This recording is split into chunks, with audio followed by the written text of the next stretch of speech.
एक समय की बात है। एक छोटे से गांव में रमेश नाम का एक आदमी रहता था। रमेश बहुत ही लालची था। उसे हमेशा और ज्यादा चाहिए होता था, चाहे वह पैसा हो, सोना हो या फिर जमीन। उसकी इस लालच की वजह से गांव के लोग उससे दूर रहते थे। लेकिन रमेश को इसकी कोई परवाह नहीं थी। उसका मानना था कि दुनिया में सिर्फ पैसा ही सब कुछ है।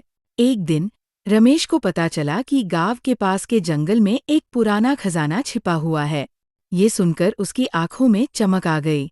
उसने सोचा, अगर मुझे वो खजाना मिल जाए तो मैं गांव का सबसे अमीर आदमी बन जाऊंगा। बिना समय गवाए वो जंगल की ओर चल पड़ा। जंगल में घुसते ही रमेश को एक बूढ़ा साधु मिला।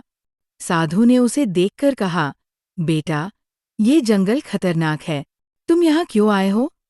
रमेश ने लालच में आकर झूठ बोला, मैं तो सिर्फ प्रकृति का आनंद लेने आया हूँ। साधु ने उसकी बात पर विश्वास कर लिया और आगे बढ़ गया। रमेश जंगल में गहराई तक गया और आखिरकार उसे एक गुफा मिली। गुफा के अंदर जाकर उसने देखा कि वहां सोने के सिक्कों से भरे हुए बहुत सारे बर्तन रखे हुए हैं। रमेश की खुशी का ठिकाना न रहा। उसने सोचा, अब मैं इतना अमीर हो जाऊंगा कि मेरी पीढ़ियों को भी कुछ करने की जरूरत नहीं पड़ेगी। लेकिन जैसे ही उसने सोने के सिक्के उठाने शुरू किए, गुफा का दरवाजा बंद हो गया। रमेश घबरा गया। उसने दरवाजा खोलने की कोशिश की, लेकिन वो हिलता तक नहीं था।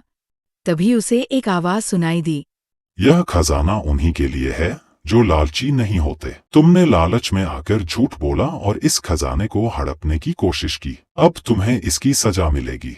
रमेश ने पछतावे से भरी आवाज में कहा, कृपया मुझे माफ कर दो। मैं अपनी गलती समझ गया हूँ। मैं अब कभी लालच नहीं करूंगा। लेकिन उसकी बात का कोई असर नहीं हुआ। गुफा का दरवाजा नहीं खुला। दिन बीतते गए और रमेश गुफा में फंसा रहा। उसे भूख और प्यास ने तड़पा दिया।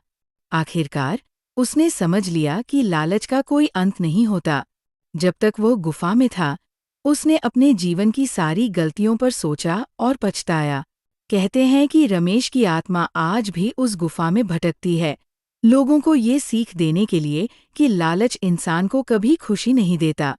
और गांव के लोग अब भी उस गुफा के पास नहीं जाते, क्योंकि वे जानते हैं कि लालच का अंत हमेशा बुरा होता है।